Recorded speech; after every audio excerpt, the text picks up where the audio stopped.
Ah, un sorcier, il va me jeter un mauvais sort. Ah, c'est un sataniste, il va aller sacrifier des chèvres au-dessus d'une vierge. Mais ça va pas.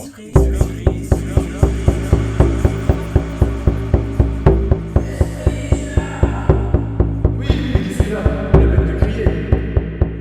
Il faut le silence pour m'entendre. Bon, je fais résonner ce bol et jaillir une source.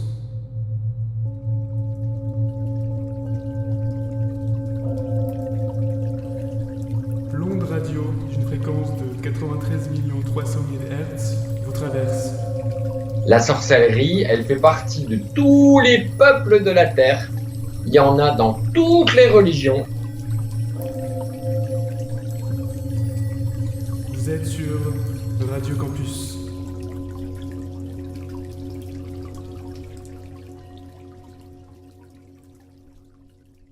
Bonsoir à tous, bienvenue dans l'émission Espiritula sur Radio Campus.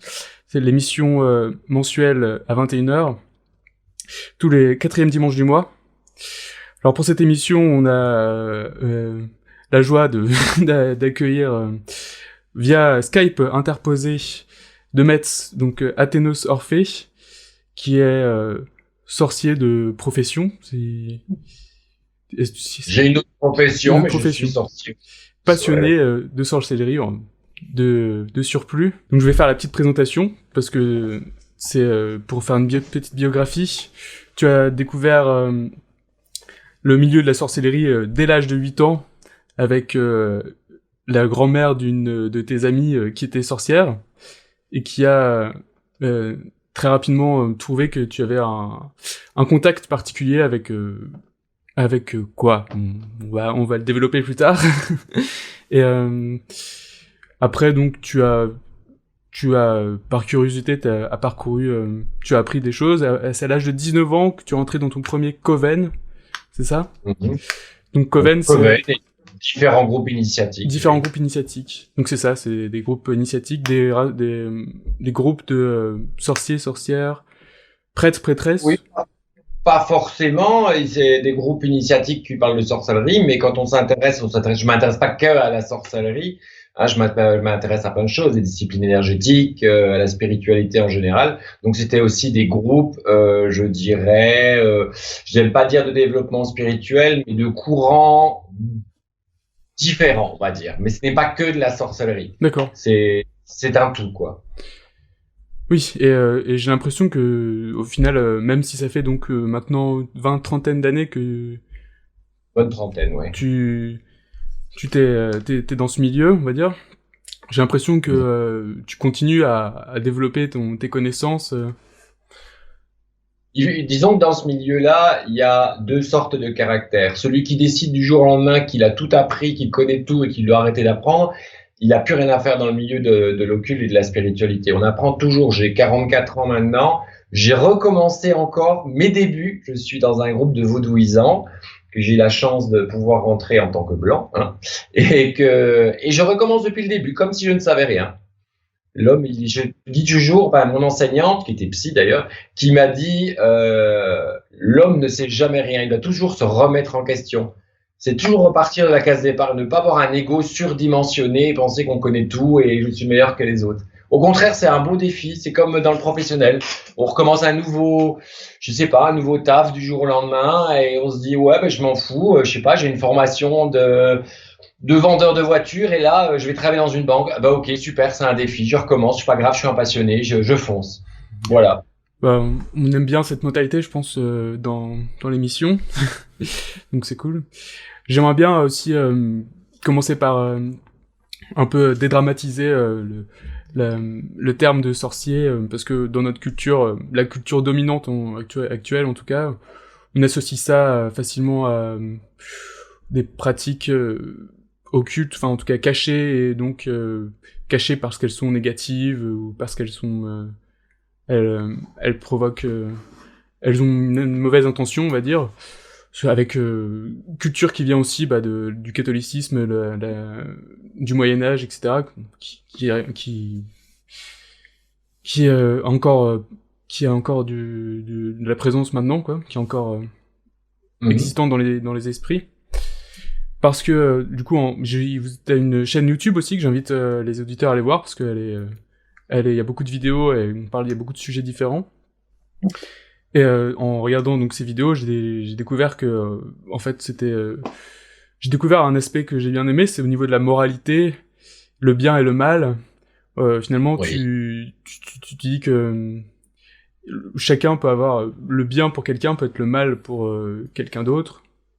Bah, l'histoire nous le prouve, hein. Il suffit de regarder rien qu'en archéologie, en histoire, tu verras automatiquement qu'un peuple pensait telle chose. Et je prends toujours l'exemple dans, je sais pas moi, si par exemple au Moyen Âge, justement l'Inquisition prenait des pauvres femmes qui n'étaient pas plus sorcières que moi, je suis mécanicien, et simplement ces femmes étaient marginalisées parce qu'elles étaient à l'extérieur du village, où c'était la guérisseuse, etc.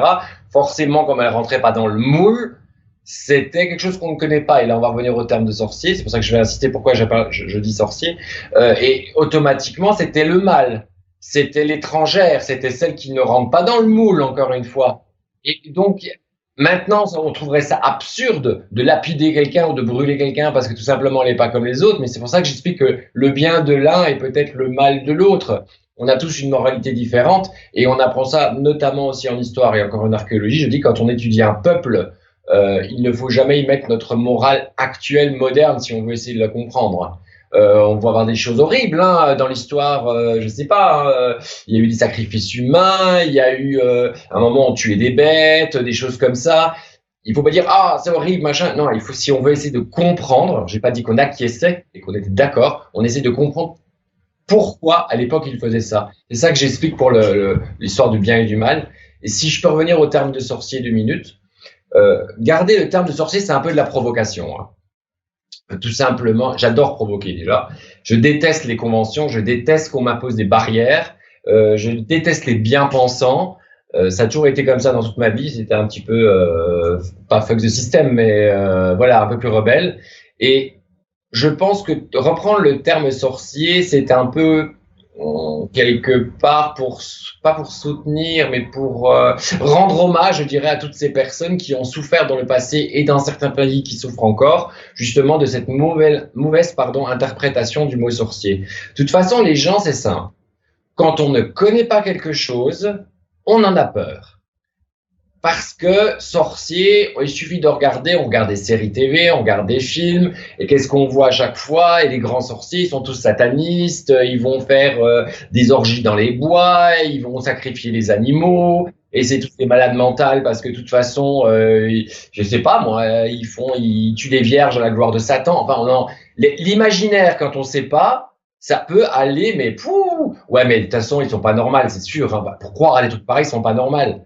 Dis, par exemple, moi je m'amuse à dire, dis le mec qui va dans une église et qui croit à une vierge sainte qui a eu un enfant. Non mais, Je comprends. j'ai mes croyances, tes croyances. Je ne te juge pas. Pourquoi tu me juges? Je rappelle que dans la Bible, c'est marqué, tu ne jugeras point. Tout à fait. Et ça m'amène du coup à recadrer un peu ce que j'ai compris de la pratique de la sorcellerie.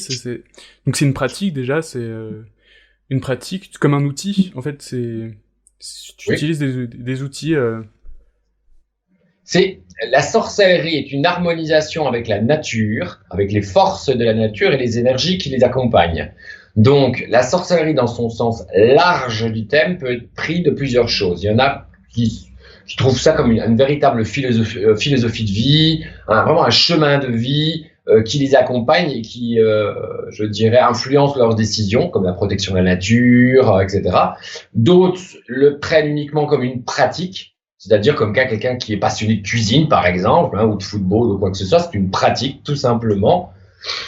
Chacun le prend comme il le veut. Il y a personne qui pourra dire la sorcellerie, c'est comme ça et c'est pas autrement. Il faut croire, c'est une religion, c'est machin. Et un autre va dire, bah non, moi je m'en fous, j'y crois absolument pas, c'est un outil que j'utilise pour avoir certaines choses, ou simplement la science actuelle n'a pas encore trouvé d'explication. Moi, je prends des énergies qu'on appelle, selon les traditions, ceci ou cela. J'ai certains rituels à faire pour obtenir ceci, cela.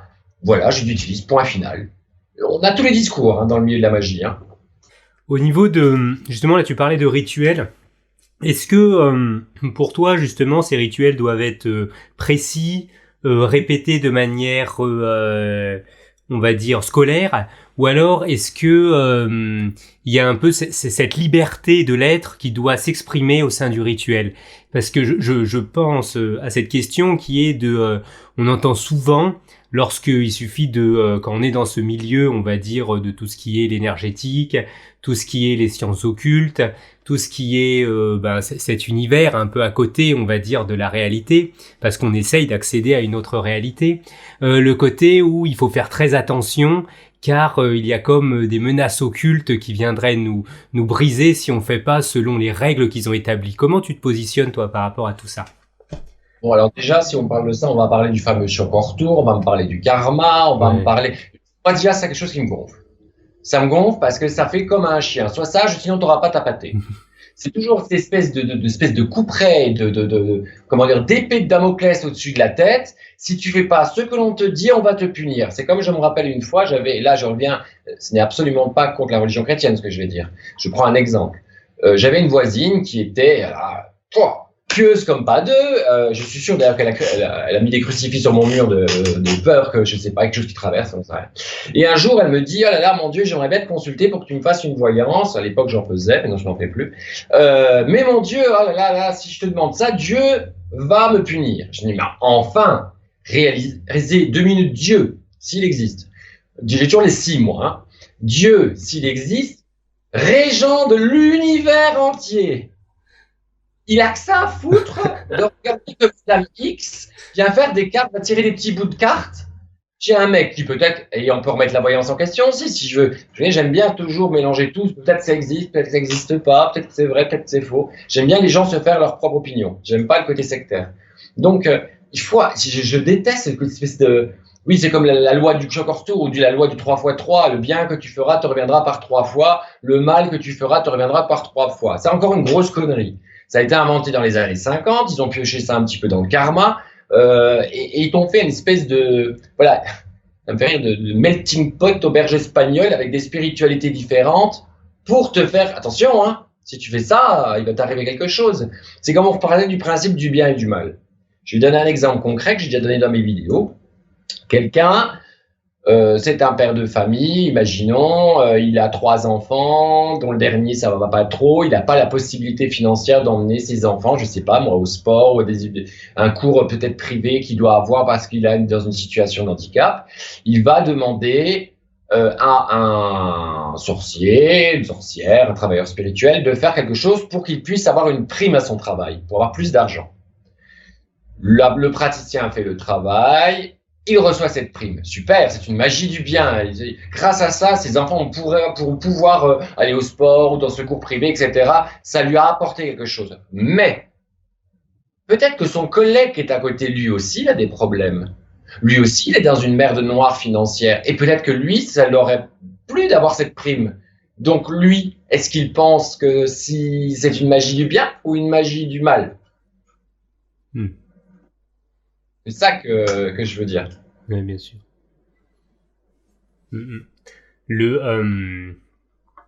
Ouais, c'est très clair là. C'est bien que tu aies refait ce point de vue-là parce que finalement, c'est vrai que tout ce qui est bien et mal, c'est toujours une valeur subjective. Et ce que j'aime bien rappeler, moi, c'est une sorte de phrase que j'aime bien rappeler, c'est que toute objectivité n'est qu'une subjectivité partagée.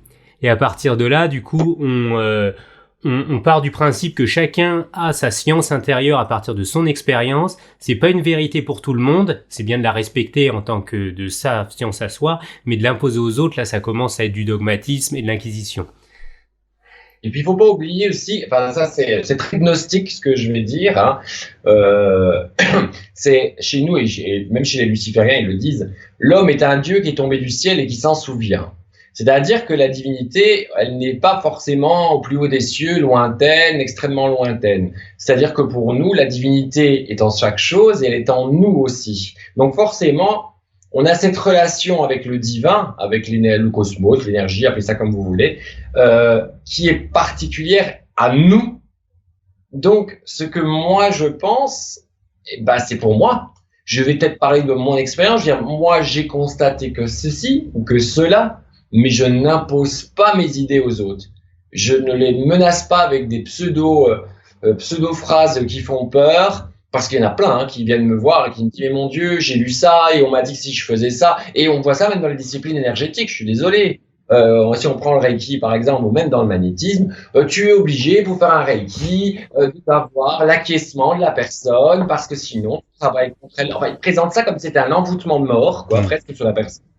Et non, c'est faux. Je suis désolé. Je travaille en Reiki aussi, je travaille en plein de disciplines énergétiques.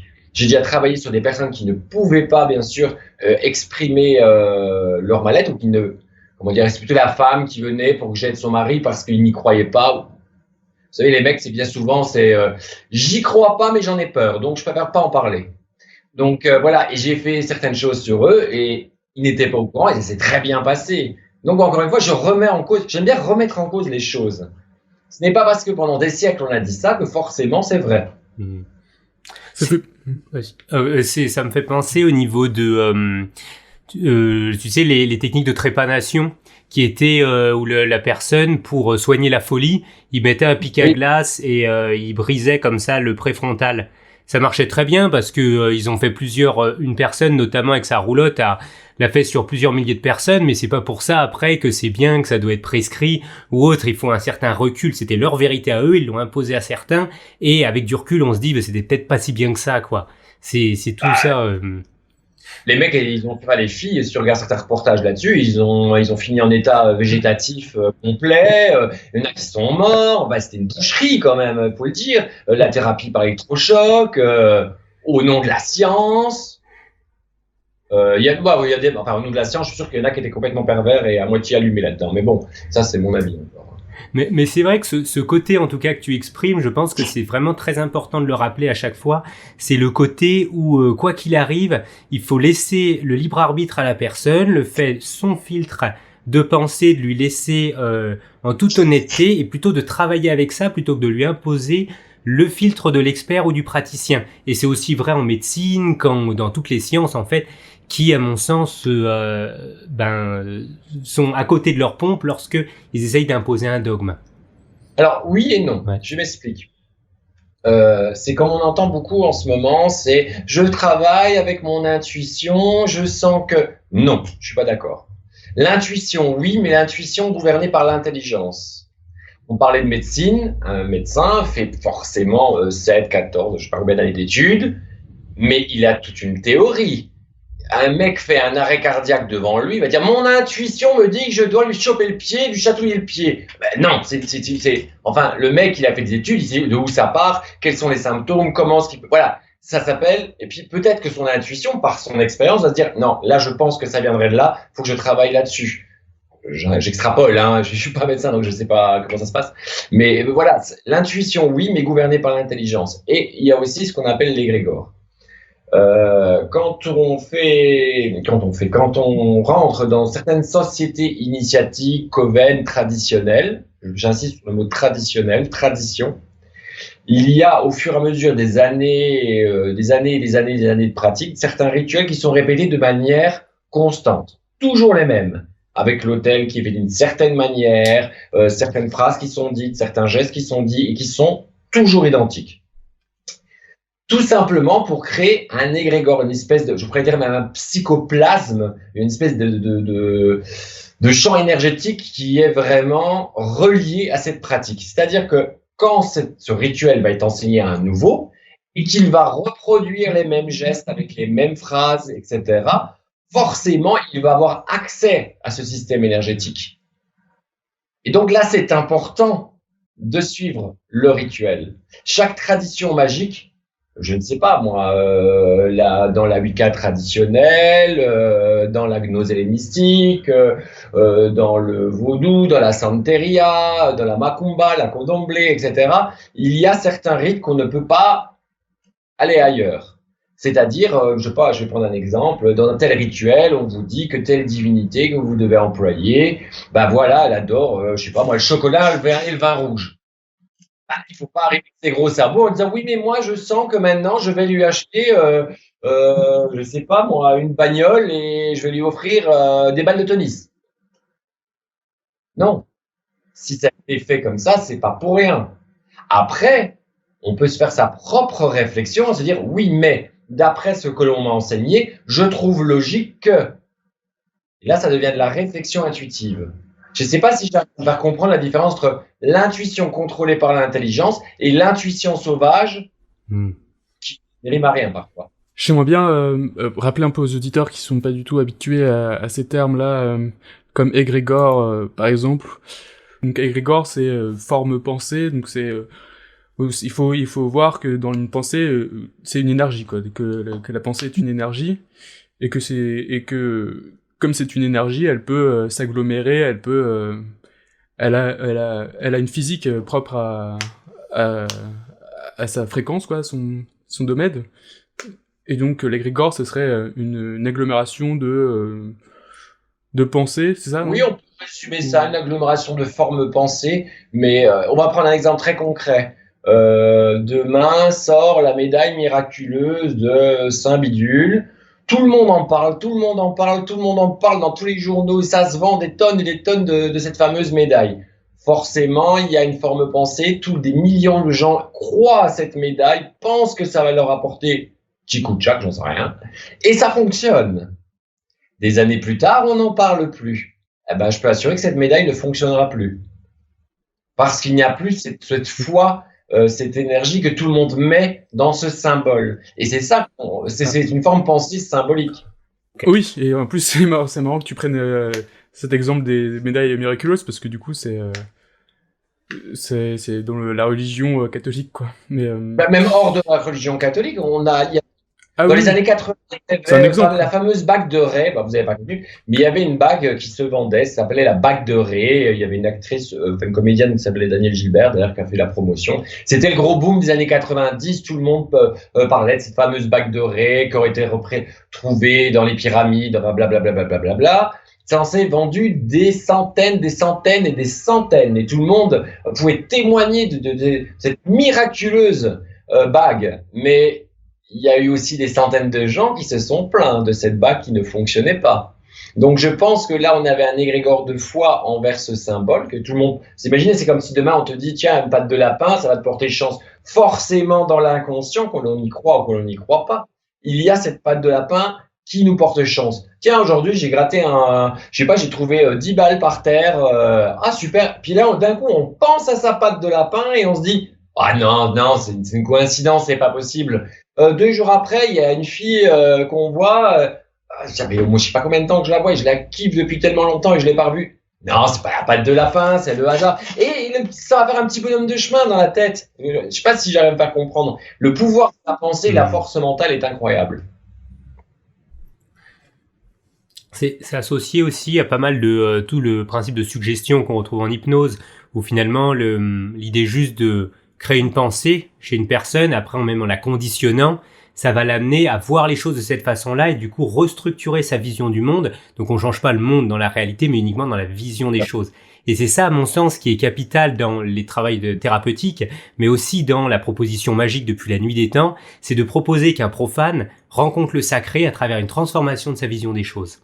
Comme ça, j'aimerais faire un parallèle pour que tu puisses nous dire justement, au cours de tes rituels, de tes initiations, toi, qu'est-ce que tu es allé chercher, qu'est-ce que tu as trouvé en fait dans ces initiations, quelle était cette porte, voilà, qui t'a amené à autre chose? Vaste question, parce que le rituel d'initiation, en tout, on parle il a été initié, mais ça veut dire beaucoup et rien du tout. C'est une renaissance. C'est plus dans les connaissances, mais c'est pas que ça. Une renaissance. Ah, renaissance, pardon. Oui, c'est une renaissance et c'est aussi connaissance. C'est-à-dire que certains, quand ils disent il a été initié à ceci ou à cela, ça veut dire avoir acquis un certain savoir, une certaine connaissance. La renaissance est un bel exemple parce que le rituel d'initiation, donc, est un rituel dans certaines sociétés pour rentrer dans l'égrégore de la société. On revient à l'égrégore, le champ énergétique, parce que vous êtes hors égrégore avant. Et c'est toujours le même schéma que dans les pratiques antiques, c'est mourir pour renaître. On meurt, on renaît, bien souvent on est présenté aux éléments, on en revient toujours à la nature, on renaît sous un nouveau nom. Et à ce moment-là, on est présenté à la force même, à l'égrégore même du groupe initiatique ou du groupe sorcier, magique, ce que vous voulez. Et c'est là qu'on rentre dedans. Donc lui, c'est pour les connaissances et la renaissance en même temps. Ce que cela m'a apporté, ben, c'est pour ça que j'insiste sur que le mot initié est le début, le commencement. Je suis un initié ne veut pour moi rien dire, puisque c'est sur le début du chemin. Il y a encore un long chemin à parcourir et je n'arrête pas de le parcourir. Pour rester justement dans cette initiation, qu'est-ce que ça apporte pour comme ça que les gens comprennent, arrivent mieux à se représenter la sorcellerie. En fait, quelle est l'autre vision des choses qui est proposée par rapport à ça? Quel est en fait ce baptême qu'on peut vivre grâce à l'initiation pour accéder à une autre vision des choses? Est-ce que toi tu pourras en dire plus de qu'est-ce que au final tu vois qu'est-ce que tu cherches à travers ces initiations, ces pratiques au niveau de quelle est ta recherche profonde? C'est un peu compliqué comme question parce que pour moi j'y ai déjà répondu. Pourquoi je me suis fait initier? Bah pour commencer un chemin. Oui. Donc, mais je veux dire, quel est le but de ce chemin? Des connaissances, bien entendu. Si je fais partie d'un groupe, par exemple, en Wicatrad, quand j'ai été, c'était pour pouvoir commencer mon enseignement. Je devais passer par l'initiation. Après, il y a différents enseignements avec différents grades. Ça dépend des traditions, hein, pas toutes. Mais il y a différents grades, si je puis dire. On va faire le parallèle avec les arts martiaux. J'aime bien faire ça. C'est comme tu rentres dans un dojo de karaté et selon les dojos, c'est pas pareil. Première barrette, deuxième barrette, troisième barrette, ceinture bleue, ceinture marron, etc. C'est pareil dans la sorcellerie. Tu vas rentrer, du moins la sorcellerie traditionnelle, tu vas rentrer par l'initiation et tu vas commencer ton parcours tout en gravissant les échelons, et à chaque fois que tu gravis un échelon, tu apprends d'autres connaissances, etc., jusqu'à toi-même avoir la maîtrise, et encore je mets ce mot entre guillemets, où on peut appeler ça être prêtre, grand prêtre, grande prêtresse, et pouvoir diriger à ton tour un coven ou un cercle, un grotto, une clairière, ça dépend des traditions, et pouvoir dispenser cette connaissance. Mais ce qui ne t'empêche pas d'apprendre. Je me rappelle, mon maître en sorcellerie m'a dit, quand j'ai passé donc tous ces grades à la fin où je pouvais ouvrir ma loge, il dit c'est très bien, tu as fini l'école, maintenant bonjour, tu vas sur le chemin de l'université. Oui, il avait fini son enseignement, il m'a dit ce n'est pas fini, maintenant tu passes par l'université. Mais l'université, la connaissance est en toi. Il faut savoir une chose, c'est que une phrase qui m'est toujours restée et que je trouve qu'au bout de autant d'années, c'est particulièrement vrai. La vérité est en toi et il n'y a que toi-même qui peut savoir ce qui est bon pour toi. La connaissance se situe en toi et pas ailleurs.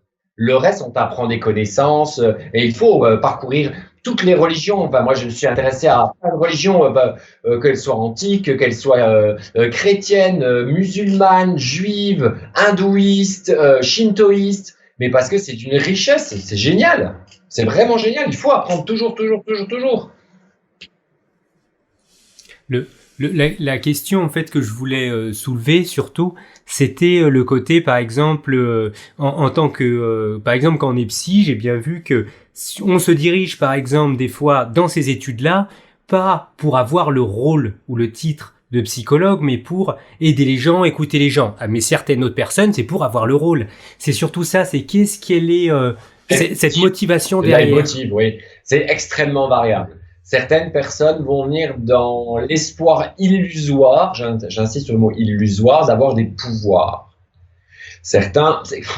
Le genre humain est composé de plein de gens qui vont avec des motivations qui leur sont propres, donc certains veulent des pouvoirs, certains veulent avoir le pouvoir d'influencer, je dirais, le destin ou l'être humain ou les animaux, etc.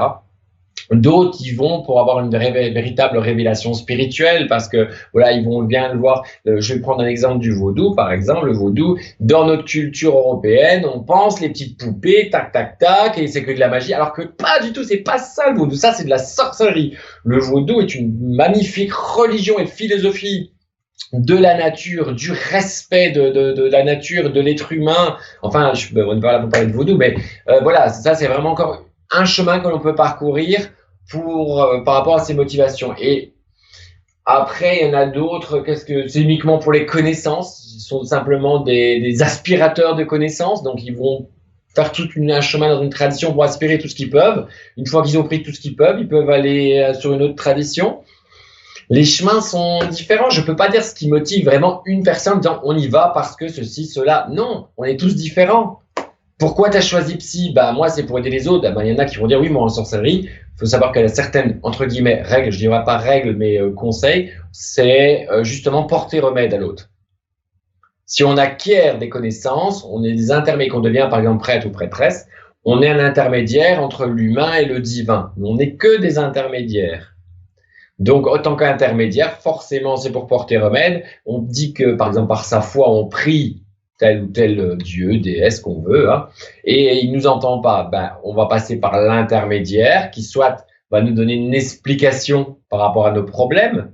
Il va essayer d'interpréter ce que l'on n'arrive pas à interpréter, ou on passe par un praticien spirituel pour contacter la divinité, pour avoir certaines choses, quel que soit le courant. Quand on demande à un prêtre de faire une messe des morts, par exemple, c'est pour les morts, mais nous, on peut pas le faire. C'est le prêtre, c'est l'intermédiaire, l'envoyé de Dieu qui le fait. Quand on demande à un prêtre Wicca de, je sais pas moi, je peux dire sorcier Wicca, par exemple, qui fait un travail d'abondance pour quelqu'un parce que ça va pas trop, eh ben, lui, il va utiliser ces techniques.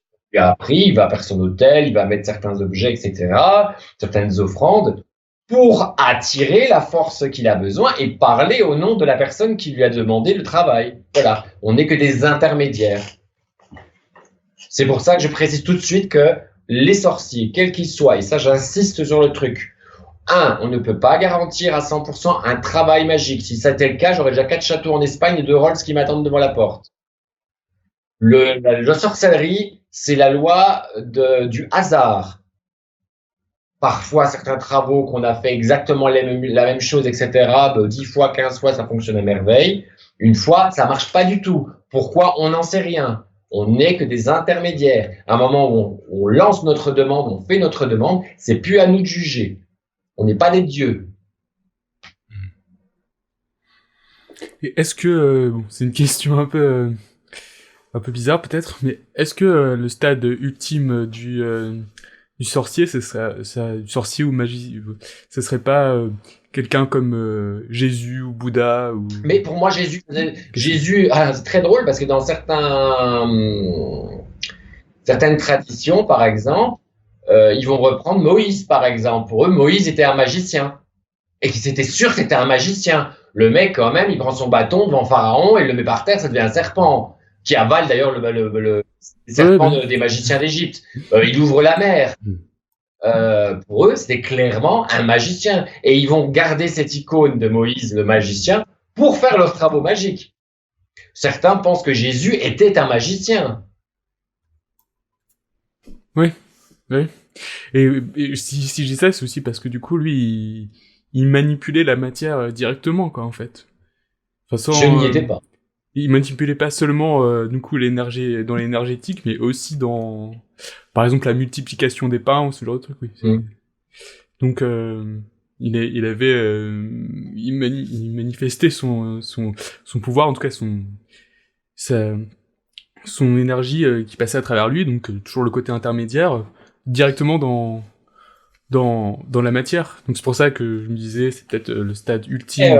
Le stade ultime, pour moi, il n'y en a jamais. Parce que le stade ultime, c'est de plus être incarné pour moi dans la matière, et là on vient vraiment dans le bouddhisme presque, de plus incarner la matière, de plus en avoir besoin. Mais est-ce que Jésus connaissait des choses que l'on ne sait plus? On peut rêver à un savoir oublié, on peut s'imaginer que peut-être c'était un subterfuge et que c'était un très grand illusionniste, on peut aller loin. Et là, ce qui va intervenir, c'est la réflexion personnelle, l'étude et la foi. Qui va prendre le pas sur l'autre? L'étude ou la foi? Bien sûr, l'étude du phénomène, on essaye de rechercher une explication, ou la foi, non, je n'ai pas à chercher. Jésus était fils de Dieu, pourquoi tu veux chercher ailleurs? Et là, on tombe dans le sectarisme. Parce que voilà, je reçois un enseignement, c'est comme ça, il ne sait pas autrement, et si tu penses autrement, tu vas brûler en enfer. Faut retrouver l'émission en vidéo sur YouTube pour les éditeurs. Au niveau d'une autre question que je pouvais avoir, c'est donc si mes souvenirs sont bons au niveau des pratiques, au niveau de la magie, il y a 2 types de pratiques, donc l'évocation et l'invocation. L'évocation sera plus de l'ordre de d'évoquer quelque chose à l'extérieur de soi. Par exemple, on peut prier le Bouddha, Jésus ou autre en imaginant que c'est une créature extérieure à soi qui vient nous aider, et ou alors une invocation où on vient vraiment sentir qu'elle est à l'intérieur de nous, cette force, et qu'elle vient transformer notre façon de voir les choses, notre façon de faire, et que quand on touche une personne, on touche avec les mains du Bouddha, quand on regarde le monde, on regarde avec les yeux du Bouddha, qui sont 2 approches qui sont assez différentes, j'ai l'impression, au niveau de ce qu'elles signifient. Dans les réponses précédentes, j'ai l'impression que tu parles plus d'invocation, c'est-à-dire le fait de la force, la connaissance est en soi, c'est-à-dire le fait d'appeler quelque chose qui est à l'intérieur de soi et de le réveiller. Est-ce que du coup les pratiques de magie sont plus centrées sur cet éveil de quelque chose à l'intérieur de soi, ou alors la mise en place de choses à l'extérieur de soi qui viendraient nous faciliter la vie? Les deux. Les deux. Parce que évoquer vient du mot ex vocare, et appeler au dehors. Invoquer, invocare, et appeler au dedans, comme tu l'as expliqué. Donc, dans un travail magique, alors certains praticiens ne sont absolument pas d'accord, bien sûr, avec ça. Quand on fait un rituel d'invocation, je fais venir une entité, une force qu'on veut, un égrégore, dans mon cercle ou dans le triangle de manifestation. Enfin, voilà, il y a plein de choses, plein de rituels différents. Donc, je le fais venir vraiment là. Dans d'autres magies, je vais le faire venir là, mais à l'intérieur de moi. Donc, le Dieu à l'extérieur que j'appelle contacte le Dieu qui est en moi. À la limite, ils conversent, je sais pas, j'en sais rien, je suis pas un dieu. Et ex vocare, et donc appelé au dehors, ce serait évoquer le nom de. Au nom de Dieu, je te redonne de. On fait pas venir Dieu. On prononce le nom de Dieu. C'est pas pareil pour moi. Au nom de la déesse Hécate qui avait ceci, cela, je t'appelle machin. Ça, pour moi, c'est une évocation. On évoque le nom de quelque chose. Voilà comment moi je le vois dans la magie. Hein. Ça, c'est mon point de vue. Hein. Ça marche. Et par rapport du coup aux divinités, là par exemple tu as évoqué Hécate, au niveau de... Parce que souvent ces personnages-là, ces personnages donc toniens liés à la Terre, qui ont été envoyés, on va dire, en enfer par la religion chrétienne, est quand même sujet à énormément d'angoisse chez la plupart des personnes quand ils évoquent ces personnages-là, comme Lilith ou autres. Comment tu pourrais leur dresser un portrait, on va dire, avec peut-être du coup ton point de vue un peu plus glorieux?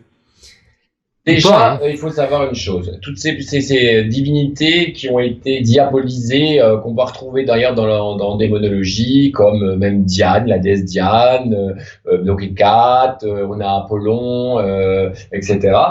C'est très simple. En histoire, on l'apprend aussi. Quand un peuple veut soumettre un autre, il a 2 choix. Ou il intègre la religion du peuple vaincu dans sa religion, ou il le diabolise. C'est aussi simple que ça. Si on regarde toutes les fêtes chrétiennes qui sont actuelles, Noël, etc., je suis désolé, ça vient de fêtes païennes. Hein. On va passer à Noël là bientôt. Le sapin de Noël, etc., ça se faisait déjà très bien dans la Rome antique. C'était des branches de sapin dans les temples où on accrochait certaines choses. Le mythe du Dieu crucifié qui, par exemple, est né dans une grotte, annoncé par une étoile. Bah, il suffit de se renseigner. Le Dieu Orphée, quand même, qui est quand même antérieur, comme par hasard, il a été annoncé par une étoile. Il est né dans une grotte et il a été crucifié. Donc, tu vois, tous ces mythes, tous ces démons, faut voir. En fait, il faut un peu gratter la surface. Il ne faut pas se contenter d'avoir des petites œillères. Encore une fois, j'ai toujours creusé, cherché. Ne prenez pas pour argent comptant tout ce qu'on vous enseigne et ce qu'on vous fait croire. Ces divinités. Et en plus, ces forces, par exemple, tu parlais d'Hécate ou de Lilith, je suis persuadé, et ça dans mon intime conviction, que les divinités, au fur et à mesure des temps, ont évolué. C'est-à-dire que, comme on reparle encore une fois d'égrégores, chaque peuple les a vénérés différemment, chaque peuple leur a donné une importance différemment. Il suffit de regarder par exemple entre les divinités gréco-romaines, on va prendre Athéna par exemple, qui avait une grosse importance chez les Grecs, qui, quand elle devient Minerve chez les Romains, est donc presque, je dirais pas une divinité subalterne, mais vraiment très mineure, quoi. Donc, je ne peux pas redorer un blason à certaines personnes qui vont déjà d'entrée de jeu avoir peur. Je leur dirais, cherchez déjà, allez plus loin. Je me suis déjà bagarré avec certaines personnes, par exemple sur Lilith. Non, Lilith est un démon, point. Lilith était la voleuse, désolé, mais c'est ça hein, dans le truc, la mythologie juive, c'est la voleuse, la dévoreuse d'enfants, elle vole la semence des mâles, c'est une vampire, reine des succubes, etc., etc. Bon, si déjà t'es persuadé d'un truc, je vois pas pourquoi j'essaierais, déjà, je me ferais chier à te dire pendant 1 heure que c'est pas ça, qu'il faut aller chercher plus loin. Et deuxièmement, même si c'était ça, imaginons que cette divinité qui était terrible au départ, qui de nos jours, pendant 1 siècle ou 50 ans, j'en sais rien, est vénérée différemment, de manière peut-être plus douce, plus naturelle, etc.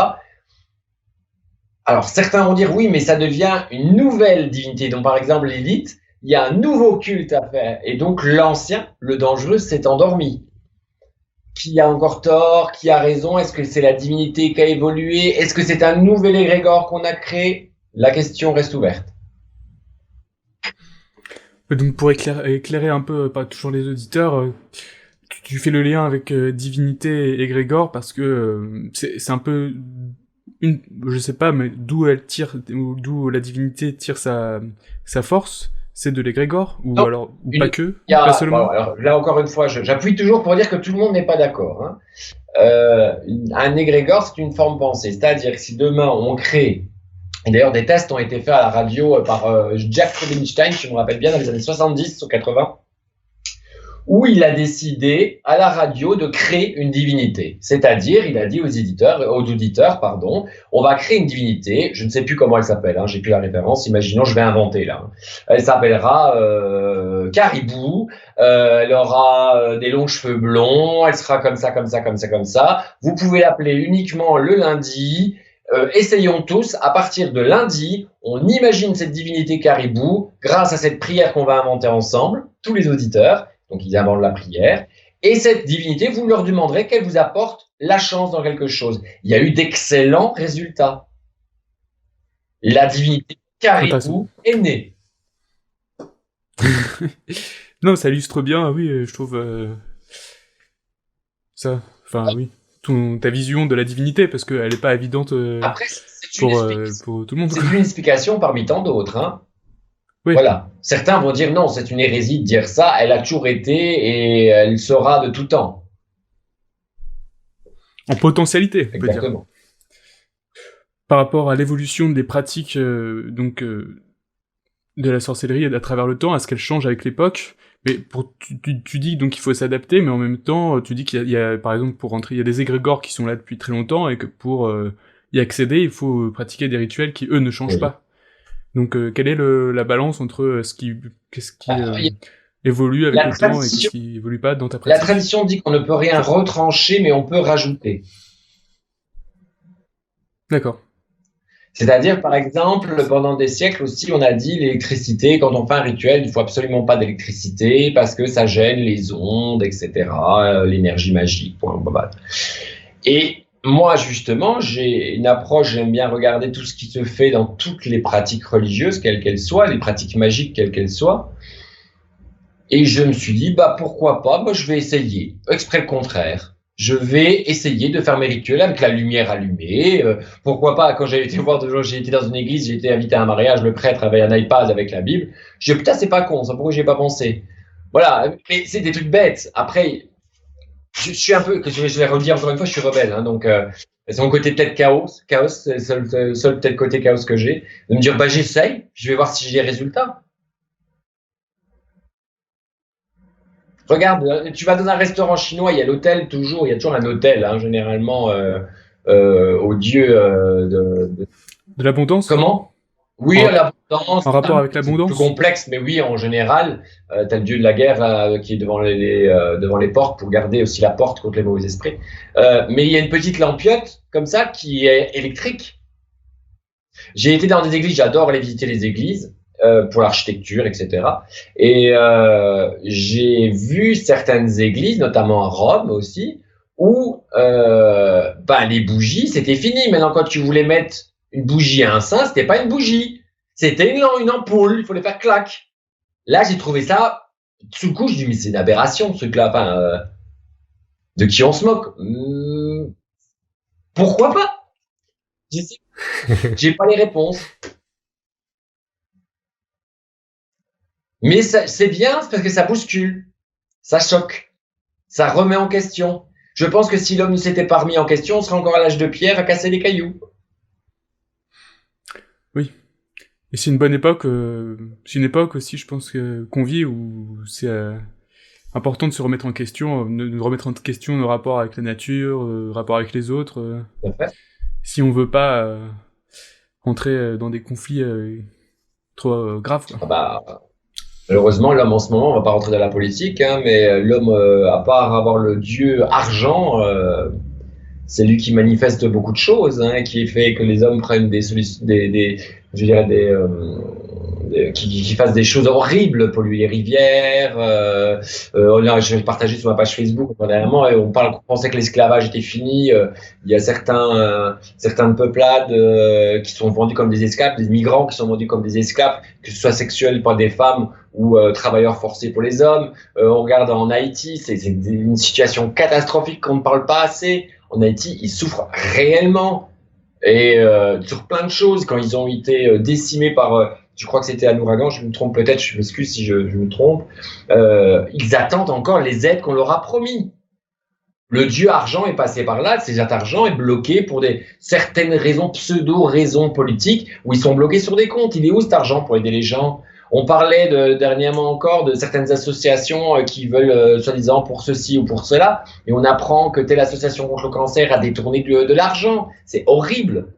Le dieu argent est toujours là pour rentrer dans la tête de l'homme et lui faire croire que il va mourir avec ses petits billets dans son cercueil. On s'éloigne du sujet. C'est vrai, là, on a fait un bivouac, là. Oui, mais ça, c'est typiquement moi, si tu regardes mes vidéos, je commence à un point B, C, X, D, B, je reviens au A, enfin voilà.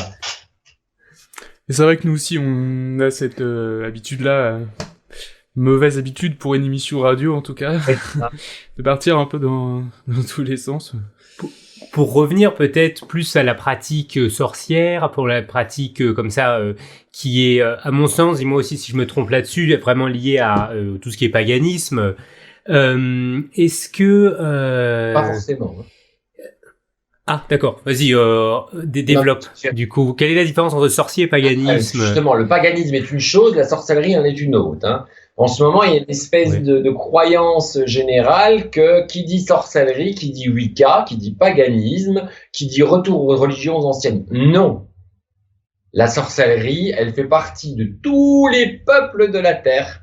Il y en a dans toutes les religions, et il y a de la magie chez les catholiques. Vous allez dans la magie de campagne bien européenne, ils vont pas appeler Odin, Freya, Isis et qui que ce soit. Il y a des prières spécifiques. On en voit par exemple même dans les barreurs de feu, ceux qui font passer le feu, les barreurs de Zona. On a des envoûteuses qui utilisent des prières catholiques, des prières à la Vierge, des prières à certains saints. Donc voilà, on a une magie chez les catholiques, que ça les en déplaise. C'est comme ça, et ça a toujours existé depuis très longtemps. On peut aller voir d'ailleurs dans les musées d'histoire des traces. On trouve de la magie chez les musulmans, même s'ils me disent que non. On la retrouve chez les Shinto, chez les Chinois, la magie chinoise. On en retrouve dans l'hindouisme, on la retrouve dans le vaudou, on la retrouve dans le paganisme. Ça a toujours existé. La magie est aussi vieille que le monde. De toute façon, c'est pas compliqué.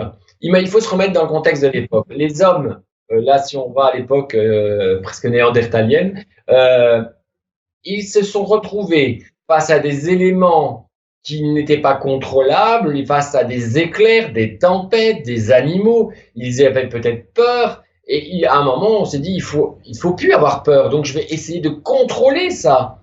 Bon, pour contrôler ces choses, c'est là que la magie et les actes religieux sont venus.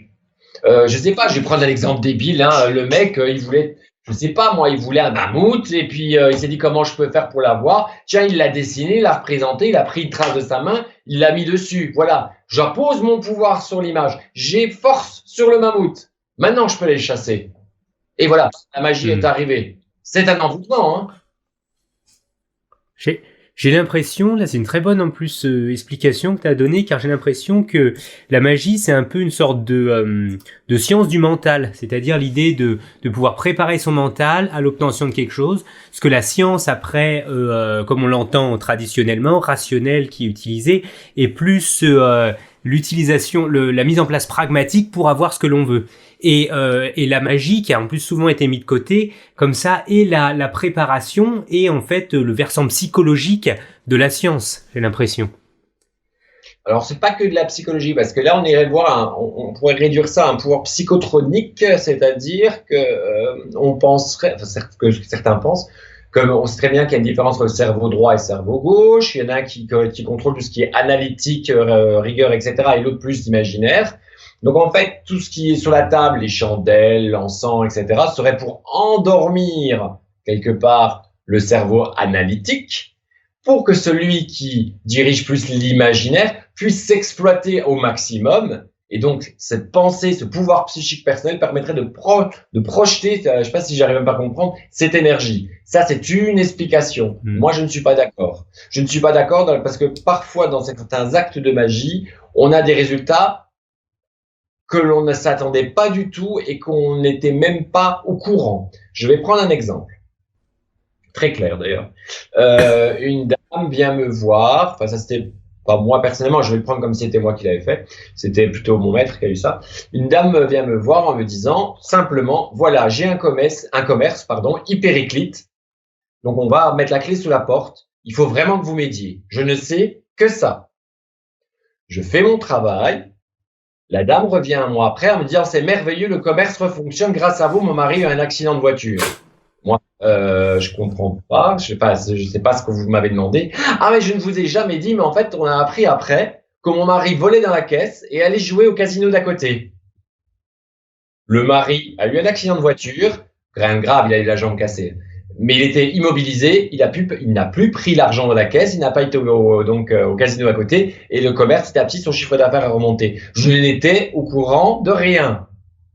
Est-ce qu'on peut réduire ça à un simple phénomène psychique, tout en sachant que là, on pourrait dire une entité, je lui ai juste demandé que le commerce aille mieux. L'entité, si elle a une volonté propre, qu'est-ce qui fait en sorte que le commerce ne fonctionne pas? C'est le mari. Paf, on supprime la source du mal. Voilà, accordé, ton commerce, il fonctionne. Là, on va au-delà que du simple psychique, de la force psychique et de la psychomagie. Pour reprendre le jeu de Rovski. Je laisse le débat ouvert, hein, encore une fois. Mais les actes de psychomagie sont très importants, notamment dans l'auto-envoûtement. L'auto-envoûtement, qu'est-ce que c'est? C'est souvent, on est persuadé que, ben voilà, vous savez, il y a des gens qui sont, on parle des foi, mais on a parlé aussi de superstition. Certaines personnes, voilà, vont subir plein de choses qui vont pas. Elle se casse la patte, elle se fait virer de son boulot, sa copine le quitte. Enfin voilà, j'arrive pas à parler. Une succession de choses négatives. Il va se dire, ben il y a un truc, ça va pas. J'ai le mauvais œil. J'ai un envoûtement sur moi.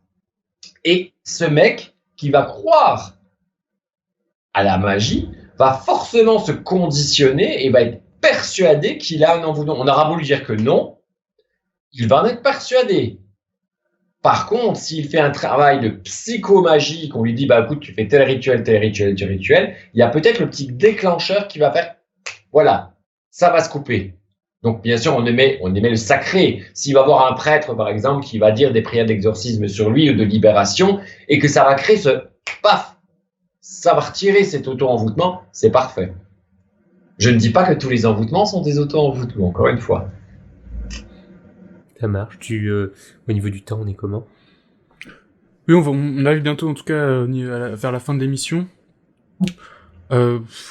Je trouve qu'on a évoqué plein de choses différentes, donc j'invite encore une fois, je vous invite à aller voir la chaîne YouTube Athénos Orphée, pour si vous voulez, si vous avez intéressé, et vous allez voir que vous allez trouver D'autres sujets encore qui sont plus approfondis. Vous pouvez aussi nous retrouver sur YouTube et Facebook, Radio Campus et Spiritula. Et puis les différents livres aussi que Athénos a pu écrire aussi sur ce thème-là. Donc t'as écrit aussi des livres? Oui, j'ai écrit plusieurs livres. Il y en a un, je préfère pas en parler à la limite parce que j'étais un peu grugé par l'éditeur. Le deuxième, je dirais, c'est ce que j'ai publié à l'Alliance Magique. J'ai Lilith, Reine des Sorcières, donc aux éditions Danaé. J'ai l'usage des lampes en houdou et sorcellerie païenne, toujours aux éditions Danaé.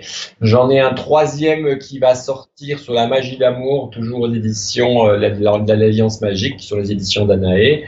Et ce sera pas fini, il y en aura d'autres. Ça marche. Voilà. Un site internet peut-être aussi, non? Oui, j'ai mon site internet, Athénos Sorcier, c'est mon site pro, athénossorcier.com, où j'ai ma boutique occulte aussi dessus, où je vends des produits. Voilà, mais par contre, c'est ce que je dis, si vous allez voir sur ma page YouTube, vous allez voir le pire des YouTubeurs qui existent, parce que je fais tout ce que YouTube ne voudrait pas, ce qu'il faudrait faire. Mon format, je m'en fous. Le son, je m'en fous. Je parle avec les gens comme ça peut être très bien avec une cigarette à la main et coucher sur mon lit bêtement, comme si je parlais à des potes. Voilà, j'ai voulu un peu aussi, encore une fois, le côté un peu carrosse, dédramatiser ce système qui voudrait que tout soit magnifique, ce truc un peu witchy où tout doit être parfait, tout bien arrangé avec des musiques magnifiques, etc. Non, moi, c'est tout à l'arrache. Voilà. Oui, mais après, du coup, comme tu parles, t'aimes bien parler, que tu parles bien, c'est ça qui est intéressant. Enfin, du coup, ça rend la vidéo intéressante en dehors de la forme, quoi. Donc, merci. C'est bien. S'il y en a qui me suivent, c'est que c'est leur. Ouais, voilà, c'est ça. Je suis comme tout le monde, hein. Simplement, j'ai une croyance différente, des pratiques différentes. Mais pour moi, elles ne sont pas étrangères, ça fait partie de ma vie. C'est comme aller me servir à bord de mon frigo. Moi, le soir, là, j'ai ma cuisine. Ce qui est très drôle, je dois faire ma bouffe de soir, mais à côté, j'ai tout un rituel à faire avec tous mes ingrédients et je vais faire les deux en même temps, tu vois. Ça fait partie de ma vie. C'est une belle invitation à essayer de mieux comprendre ce chemin et à mieux, peut-être pour certaines personnes comme ça qui pourraient se sentir attirées, de savoir que d'autres personnes aussi ont cette aspiration. Ouais, voilà. Vous n'êtes pas cinglés, ne vous inquiétez pas. Mais étudiez, mais surtout ne vous arrêtez pas. Surtout, c'est dangereux dans certains groupes Facebook. Certaines personnes qui se disent je suis merveilleux, je suis dans la lumière, je suis positive, etc. Comme par hasard, certaines de ces personnes, dès qu'on les contrarie, ce sont les pires sectes qu'on peut pas imaginer. Ah oui, mais toi, tu n'es pas assez pur, tu n'es pas assez dans la lumière. Non, mais tu n'es pas assez ouvert spirituellement pour comprendre. Meuf, redescends sur terre 2 secondes, là, ça bon, arrête. La weed, c'est mauvais pour toi, hein. Il faut vraiment que tu t'arrêtes. Et c'est au contraire, un vrai praticien pour moi va te dire, écoute, moi voilà ce que je pense. Maintenant, on peut en parler. On est cool, on en parle comme on irait boire une bière à côté, et puis on va parler d'un sujet. Je suis pas forcément comme, je sais plus qui c'est qui disait ça. Je ne suis pas d'accord avec vous, mais je vais me battre pour que vous puissiez exprimer vos opinions. Je trouve ça beau. Oui. Merci beaucoup en tout cas pour ton temps, ton explication que j'ai trouvé très claire par rapport à ces sujets qui le paraissent souvent beaucoup moins. Et puis ta vision aussi qui sort du cadre, qui est intéressante à entendre. Merci. Tu veux ajouter quelque chose, Théophane ? Non. C'était un plaisir. De moi de même.